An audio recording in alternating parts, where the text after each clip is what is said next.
Hello friends, welcome to study कर। तो आज है 24 फरवरी और 24 फरवरी से रिलेटेड जो करंट अफेयर्स है उसको आज हम डिस्कस करने वाले हैं। तो अगर आपने अभी तक स्टडी कर को सब्सक्राइब नहीं किया है तो सब्सक्राइब कर लें। इसके अलावा बेल आइकन जरूर दबा लें जिससे आपको वीडियो की नोटिफिकेशन सबसे पहले मिले। तो सबसे पहले हम कल के करंट अफेयर्स को क्विकली रिवीजन कर लेते हैं। तो पहला करंट अफेयर्स था, निम्न में से किस टेनिस खिलाड़ी को हाल ही में ऑस्ट्रेलियन ओपन का एक और खिताब अपने नाम कर लिया है? तो आंसर होगा इसका नोवाक जोकोविच। नेक्स्ट क्वेश्चन है, किस देश के तेज गेंदबाज धमिका प्रसाद ने अंतर्राष्ट्रीय क्रिकेट से संन्यास की घोषणा कर दी है? तो आंसर होगा इसका श्रीलंका। नेक्स्ट क्वेश्चन है, भारत ने मालदीव की सामुद्रिक सुरक्षा के लिए कितने करोड़ रुपए का समझौता किया है? तो आंसर होगा इसका 363 करोड़ रुपए। नेक्स्ट क्वेश्चन है, हाल ही में डीआरडीओ ने कहां से हेलिना और ध्रुवास्त्र मिसाइलों का परीक्षण किया है? तो आंसर है इसका राजस्थान। नेक्स्ट क्वेश्चन है, हाल ही में अंतर्राष्ट्रीय मातृभाषा दिवस कब मनाया गया है? तो आंसर होगा इसका 21 फरवरी को। नेक्स्ट क्वेश्चन है, हाल ही में फेसबुक ने किस देश की सरकार के मुख्य पेज को अपनी साइट से हटा दिया है? तो इसका आंसर होगा म्यांमार की सैन्य सरकार। नेक्स्ट क्वेश्चन है, हाल ही में किसने मिशन इंद्रधनुष 3.0 कार्यक्रम को लॉन्च किया है? तो आंसर होगा इसका डॉक्टर हर्षवर्धन। नेक्स्ट क्वेश्चन है, हाल ही में किस केंद्र शासित प्रदेश की सरकार ने अपना बहुमत खो दिया है? तो आंसर होगा इसका पांडिचेरी। नेक्स्ट क्वेश्चन है, विश्व पेंगोलिन दिवस निम्न में से किस दिन मनाया जाता है? तो आंसर होगा इसका फरवरी के तीसरे शनिवार को। तो अब हम डिस्कस करते हैं 24 फरवरी से रिलेटेड जो इम्पोर्टेंट करंट अफेयर्स है उसको डिस्कस करने वाले हैं। तो पहला क्वेश्चन है आपकी स्क्रीन पर, हाल ही में राष्ट्र प्रथम 82 वर्षों की स्वर्णिम गाथा पुस्तक का विमोचन किसने किया है? तो इसका विमोचन किया है केंद्रीय गृह मंत्री अमित शाह जी ने। तो अब इसके डिटेल जान लेते हैं। हाल ही में केंद्रीय गृह मंत्री अमित शाह जी ने दिल्ली में राष्ट्र प्रथम 82 वर्षों की स्वर्णिम गाथा नामक पुस्तक का विमोचन किया है। यह पुस्तक जो है सीआरपीएफ के गौरवशाली इतिहास को बताती है। मतलब यह जो पुस्तक है राष्ट्र प्रथम 82 वर्षों की स्वर्णिम गाथा है, ये सीआरपीएफ के इतिहास पर लिखी गई है। सीआरपीएफ के फुल फॉर्म की बात करें तो इसका फुल फॉर्म होता है सेंट्रल रिजर्व पुलिस फोर्स। इसमें सीआरपीएफ के 1939 से लेकर के अब तक की यात्रा, चुनौतियां और सफलताओं के बारे में बताया गया है। मतलब इस पुस्तक में यह बताया गया है कि जब से सीआरपीएफ की स्थापना हुई है 1939 से, तो अब तक उसके सामने क्या चुनौतियां रही हैं, कौन कौन सी उसने सफलताएं हासिल की हैं। बात करते हैं सीआरपीएफ के महानिर्देशक की। तो अभी वर्तमान में कौन है? एपी महेश्वरी। इसकी स्थापना हुई थी 27 जुलाई 1939 में और इसका मुख्यालय है नई दिल्ली में। नेक्स्ट क्वेश्चन है, हाल ही में किस देश ने महिलाओं के लिए सशस्त्र बल में प्रवेश की अनुमति दी है? तो आंसर होगा इसका सऊदी अरब। सऊदी अरब ने महिलाओं को सशस्त्र बल में प्रवेश की अनुमति दी है। डिटेल जान लेते हैं इसका। तो महिलाओं को अब सिपाही, लॉन्स कॉर्पोरल, कॉर्पोरल और सर्जेंट ऑफ स्टाफ सर्जेंट के रूप में भर्ती किया जाएगा। मतलब पहले अब तक जो सऊदी अरब है वहाँ पर सशस्त्र बलों में महिलाओं को शामिल नहीं किया जाता था, लेकिन अब एक फैसला आया है जिसमें अब महिलाएं भी सशस्त्र बलों में शामिल हो सकेंगी। सऊदी अरब के इस कदम का उद्देश्य महिलाओं के अधिकारों को बढ़ाना है। सऊदी अरब में सशस्त्र बलों में महिलाओं को अनुमति देने की जो योजना है वो पहली बार 2019 में घोषित की गई थी। बात करते हैं सऊदी अरब की। तो सऊदी अरब में महिलाओं के अधिकार बहुत ही सीमित हैं और यहाँ पर शरिया कानून का सख्ती से पालन किया जाता है। लेकिन 2017 में मोहम्मद बिन सलमान को क्राउन प्रिंस नियुक्त किया गया, जिसके बाद से उन्होंने कई सामाजिक सुधार किए हैं। हुआ क्या है कि जो सऊदी अरब है वहाँ पर जो महिलाओं के अधिकार हैं बहुत ही सीमित हैं, लेकिन जब से जो मोहम्मद बिन सलमान है, जब से प्रिंस बने हैं तब से उन्होंने सामाजिक सुधार के कार्य किए हैं। सऊदी अरब की राजधानी रियाद है और वर्तमान में यहाँ के प्रिंस कौन है? मोहम्मद बिन सलमान। अब हम इसकी लोकेशन देख लेते हैं, इसके पड़ोसी देश देख लेते हैं कौन कौन से हैं। ये है सऊदी अरब और ये है इसकी राजधानी रियाद। ठीक है, इसके पड़ोसी देश हैं यमन, ओमान और यहाँ पर देखिएगा आप, ये है फारस की खाड़ी, यहाँ पर है लाल सागर और ये है क्या? अरब सागर। ठीक है, तो ये जो देश है ये दो तरफ से, मतलब पूर्व में इसके फारस की खाड़ी है और पश्चिम में इसके क्या है? लाल सागर है। इसके पड़ोसी देश हैं, इराक भी इसका पड़ोसी देश है और जॉर्डन भी इसका पड़ोसी देश है। तो इस प्रकार से हमने सऊदी अरब की लोकेशन भी देख ली है। चलते हैं नेक्स्ट क्वेश्चन की तरफ। विश्व चिंतन दिवस निम्न में से किस दिन मनाया जाता है? तो आंसर इसका होगा 22 फरवरी को। ठीक है, विश्व चिंतन दिवस दुनिया भर में सभी गर्ल्स स्काउट्स, गर्ल्स गाइड और अन्य गर्ल्स ग्रुप जो हैं वो प्रतिवर्ष 22 फरवरी को कौन सा दिवस मनाते हैं? विश्व चिंतन दिवस। इस दिन को क्यों मनाया जाता है ये हम ध्यान से समझ लेते हैं कि जो गर्ल्स हैं, मतलब जो हमारी बहनें हैं, वो भाइयों के लिए विचार करती हैं। ठीक है, उनकी चिंताओं को दूर करने और मार्गदर्शन के सही अर्थ को समझाने के लिए यह दिवस मनाया जाता है। मतलब जो हमारी बहनें हैं वो भाइयों के का सही तरीके से मार्गदर्शन करें और अपने भाइयों की चिंताओं को दूर किस प्रकार से करें, इसके लिए कौन सा दिवस मनाया जाता है? World thinking day. और कब मनाया जाता है? 22 फरवरी को। विश्व चिंतन दिवस 2021 का विषय था शांति स्थापना। ठीक है, नेक्स्ट क्वेश्चन देख लेते हैं। 19वें ग्लोबल HRD कांग्रेस पुरस्कारों में किसे मानव संसाधन में सर्वश्रेष्ठ सेवा प्रदाता के रूप में सम्मानित किया गया है? तो आंसर होगा इसका यूनियन बैंक ऑफ इंडिया को। देख लेते हैं इसका डिटेल क्या है। तो हाल ही में क्या किया गया है? 19वें ग्लोबल HRD कांग्रेस पुरस्कारों की घोषणा की है, जिसमें यूनियन बैंक ऑफ इंडिया को मानव संसाधन में सर्वश्रेष्ठ सेवा प्रदाता के रूप में सम्मानित किया गया है। यह पुरस्कार कौन देता है ये भी देख लेते हैं। तो ये देता है ग्लोबल मानव संसाधन कांग्रेस। ठीक है, उसके द्वारा ये दिया जाता है। और किसको दिया जाता है? कि जो मानव संसाधन के क्षेत्र में उत्कृष्ट काम करने वाली संस्था हैं उनको हर साल यह पुरस्कार दिया जाता है। बात करते हैं यूनियन बैंक ऑफ इंडिया की, तो इसका मुख्यालय मुंबई में है। इसके जो वर्तमान में CEO हैं वो कौन है? राज किरण राय। और यूनियन बैंक ऑफ इंडिया की स्थापना हुई थी 11 नवंबर 1919 को। नेक्स्ट क्वेश्चन है, हाल ही में भारत और किस देश ने वीजा सुविधा और चमड़ा प्रौद्योगिकी के संबंध में 2 समझौतों पर हस्ताक्षर किए हैं? तो आंसर होगा इसका इथियोपिया। इसका डिटेल जान लेते हैं। तो भारत और इथियोपिया ने 19 फरवरी 2021 को वीजा सुविधा और चमड़ा प्रौद्योगिकी के संबंध में 2 समझौतों पर हस्ताक्षर किए हैं। भारत और इथियोपिया के बीच जो राजनयिक संबंध हैं उसकी शुरुआत हुई थी 1948 से। दोनों देशों ने 1948 में एक दूसरे देशों में दूतावास स्थापित किए। इसके बाद 1952 से दोनों देशों में एक दूसरे देशों में राजदूत नियुक्त किए थे। ठीक है, इस बात को थोड़ा सा समझ लेते हैं कि जो भारत है और जो इथियोपिया है इसके बीच राजनयिक संबंधों की शुरुआत कब से हुई थी? 1948 से। 1948 में दोनों देशों ने यानी भारत और इथियोपिया ने एक दूसरे के देश में दूतावास बनाए थे। ठीक है, उसके बाद 1952 से एक दूसरे देशों ने मतलब भारत और इथियोपिया ने एक दूसरे देश में अपने अपने राजदूत नियुक्त किए थे। इथियोपिया अफ्रीका महाद्वीप का एक देश है। ठीक है, और दूसरा सबसे ज़्यादा जनसंख्या वाला देश है। मतलब जो अफ्रीका है, अफ्रीका महाद्वीप है, उसका दूसरा सबसे बड़ा जनसंख्या वाला देश है। इसकी राजधानी की बात करें तो अदिस अबाबा है यहाँ की राजधानी। राष्ट्रपति हैं सहले वर्क जौदे और प्रधानमंत्री की बात करें तो यहाँ पर हैं अहमद अली। देखिए आप लोकेशन देख सकते हैं इथियोपिया की। इस यहाँ पर लेक ताना है, ताना लेक है यहाँ इस राज्य में। और ताना लेक से जो ब्लू नील है, ब्लू नील नाम की जो नदी है वो निकलती है। ये भी आप नोट डाउन कर लेंगे कि जो ताना लेक है उससे कौन सी नदी निकलती है? ब्लू नील, मतलब नीली नील निकलती है यहाँ से। ठीक है, और ये फिर जा कर के किस में मिल जाती है? वाइट नील में मिल जाती है। बात करते हैं इथियोपिया की, तो इसका पड़ोसी देश कौन सा है? सूडान है। नेक्स्ट क्वेश्चन देख लेते हैं, खेलो इंडिया यूनिवर्सिटी गेम्स के दूसरे सीजन का आयोजन कहाँ किया जाएगा? तो आंसर होगा इसका कर्नाटक में। जान लेते हैं इसका डिटेल क्या है। तो हाल ही में केंद्रीय खेल मंत्री किरण रिजिजू और कर्नाटक के मुख्यमंत्री BS येदियुरप्पा ने बताया है कि इस बार खेलो इंडिया यूनिवर्सिटी गेम्स का आयोजन कर्नाटक में किया जाएगा।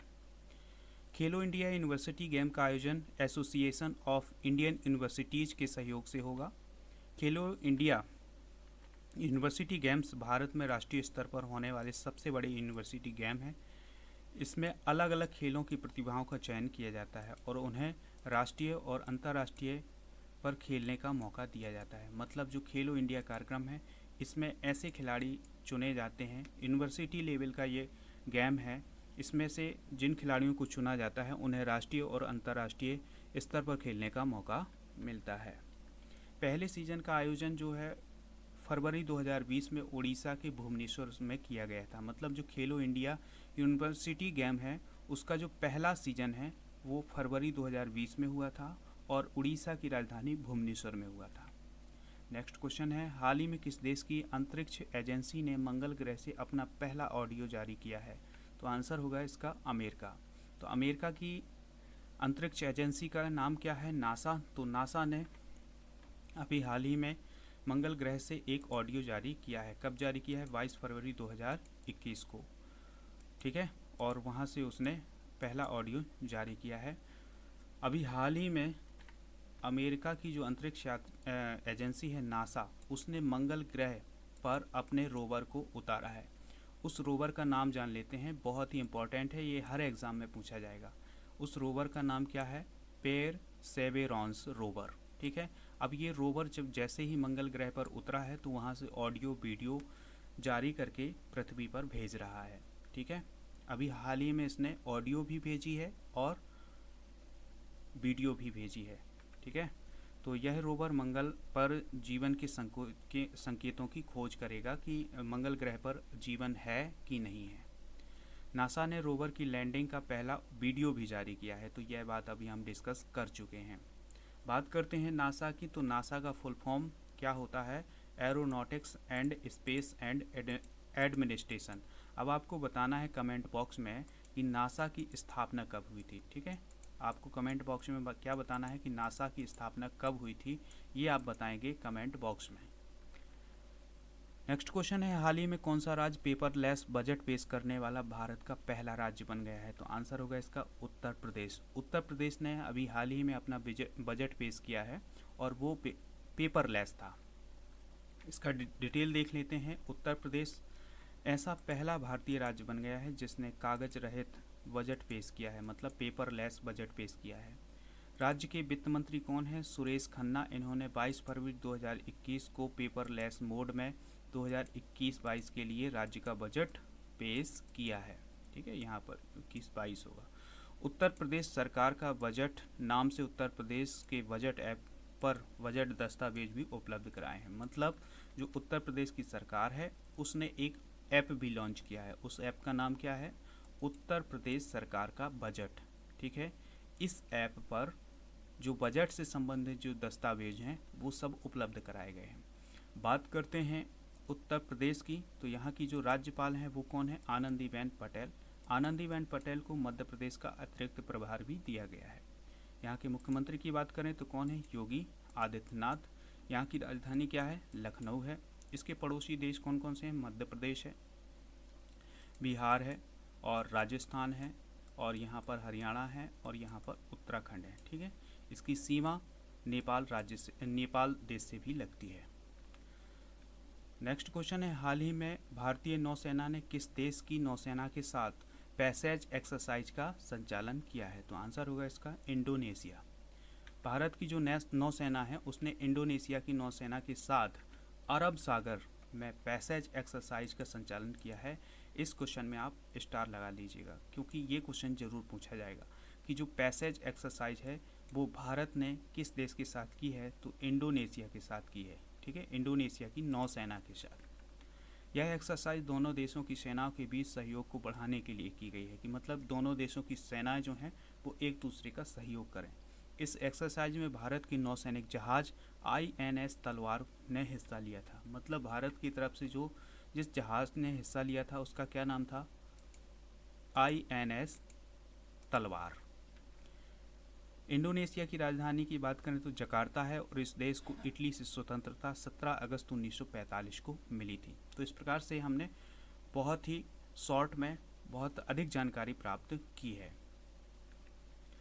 इंडोनेशिया जनसंख्या की दृष्टि से विश्व का चौथा सबसे बड़ा देश है, ठीक है। ये भी जान लेते हैं कि इंडोनेशिया जो है वो जनसंख्या की दृष्टि से विश्व का चौथा सबसे बड़ा देश है। ये भी आप जानकारी नोट कर लें। बात करते हैं इंडोनेशिया की तो राजधानी देख लीजिएगा, ये है जकार्ता, और इसके आसपास के देश देख लेते हैं, सिंगापुर है, मलेशिया है, पपुआ न्यू गिनिया है, ठीक है। तो ये देश है इंडोनेशिया के पास, और इंडोनेशिया की बात करें तो यह एक द्वीपीय देश है। यहाँ पर लगभग 17,508 द्वीप हैं, ये भी आप नोट डाउन कर लें। अब बात करते हैं आज के क्वेश्चन ऑफ द डे की, जिसमें हम हर रोज़ एक क्वेश्चन पूछते हैं, उसका आंसर आपको कमेंट बॉक्स में देना होता है। तो पहला आज का क्वेश्चन जो है वो ये है, इसका कमेंट बॉक्स में आपको जवाब देना है। विश्व सामाजिक न्याय दिवस निम्न में से किस दिन मनाया जाता है? ऑप्शन है आपके सामने, 10 जनवरी, 12 मार्च, 15 जुलाई या 20 फरवरी। तो इसका आंसर आप कमेंट बॉक्स में ज़रूर देंगे। तो आज के वीडियो में इतने ही क्वेश्चन हमने डिस्कस किए हैं। मिलते हैं नेक्स्ट वीडियो में। जय हिंद। फ्रेंड्स, अनअकैडमी प्रेजेंट करता है आपको एमपीपीएससी व्यापम क्रैक करने का एक मौका देता है। फ्रेंड्स, इंडिया का लार्जेस्ट लर्निंग प्लेटफॉर्म है अनअकैडमी। सब्सक्राइब कीजिए अनअकैडमी को, यहाँ पर आपको मिलेगा फ्री टेस्ट सीरीज, और साथ ही साथ अनअकैडमी प्रेजेंट करता है चैंपियनशिप एमपीपीएससी प्रीलिम्स 2020। तो फ्रेंड्स, आपको यहाँ पे फ्री मॉक टेस्ट मिलेंगे, और जिसका एनालिसिस उसके नेक्स्ट डे होगा एमपी के टॉप एजुकेटर्स के द्वारा। और फ्रेंड्स, याद रखिए, यदि आप टॉप 3 रैंक पर आते हैं तो आपको फ्री 1 मंथ का प्लस सब्सक्रिप्शन मिलेगा। फ्रेंड्स, टाइम को नोट कर लें और डेट को नोट कर लें। तो आपका एग्जाम टाइम होगा 10 AM to 12 PM, और एनालिसिस इसका नेक्स्ट डे होगा। तो फ्रेंड्स, एमपीपीएससी प्रीलिम्स का पहला टेस्ट 6 फरवरी को है, फिर 13 फरवरी को है, फिर 20 फरवरी को है, और फिर 27 फेब को है। फ्रेंड्स, अब मैं आपको बता दूं, यदि आप एमपी पुलिस और एमपीएसआई की तैयारी कर रहे हैं तो मौका मत जाने दीजिए, अभी ज्वाइन कीजिए अनअकैडमी को। तो फ्रेंड्स, यहां पर आपको फ्री मॉक टेस्ट देने का मौका मिलेगा, और उसका एनालिसिस नेक्स्ट डे होगा। और यदि आप टॉप 3 रैंक में आते हैं तो आपको फ्री 1 मंथ का सब्सक्रिप्शन मिलेगा। एग्जाम टाइम को ध्यान दें, यदि आप एमपी पुलिस की तैयारी कर रहे हैं तो एग्जाम टाइम है 10 AM to 12 PM, और उसी दिन डाउट सेशन क्लियर किए जाएंगे 5 PM to 7 PM। और टेस्ट का डेट क्या है? 26 फेब, 27 फेब और 28 फेब। यदि आप एमपीएसआई की तैयारी कर रहे हैं तो 13 फेब से आपके टेस्ट शुरू होंगे, और सेकेंड है 28 फेब, और फिर है 27 फेब को। फ्रेंड्स, यदि आप अनअकैडमी के प्लस फीचर्स को ज्वाइन करते हैं तो यहाँ मौका मिलेगा आपको फेवरेट एजुकेटर से पढ़ने का मौका, complete exam preparation, doubt clearing session के साथ। फ्रेंड्स, यह फ्री क्लास और प्लस क्लास में अंतर है, इस अंतर को भी समझ लेते हैं। यदि आप फ्री क्लास ज्वाइन करते हैं तो यहाँ पे आपको लिमिटेड सिलेबस कवरेज मिलता है, और कंप्लीट सिलेबस आपको प्लस कोर्स पे मिलेगा। और फ्रेंड्स, यदि आप फ्री क्लास को ज्वाइन करते हैं तो यहाँ पे आपको मिलेगा लिमिटेड प्रैक्टिस टेस्ट, लेकिन यदि आप प्लस ज्वाइन करते हैं तो unlimited practice test, unlimited PDF notes and regular doubt clearing session.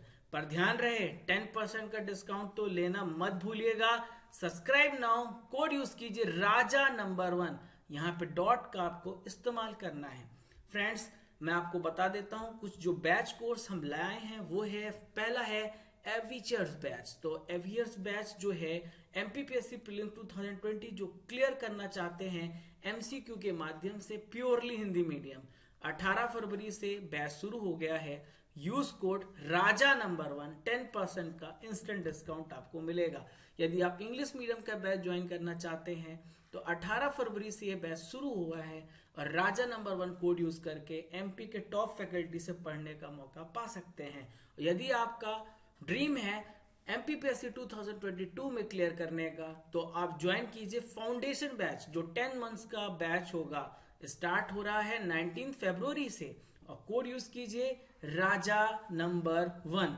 तो फ्रेंड्स, मौका हाथ से जाने मत दीजिए, क्योंकि हम अपने डिस्काउंट को कम करने वाले हैं। अभी आपको डिस्काउंट 10% से अगले महीने 5% डिस्काउंट मिलेगा। तो ये मौका हाथ से न जाने पाए, क्योंकि हम 1 मार्च 2021 से अपने डिस्काउंट को कम कर रहे हैं। तो फ्रेंड्स, 10% डिस्काउंट के लिए कुछ ही दिन बचे हैं। Use code Raja number 1, subscribe today. Thanks for watching.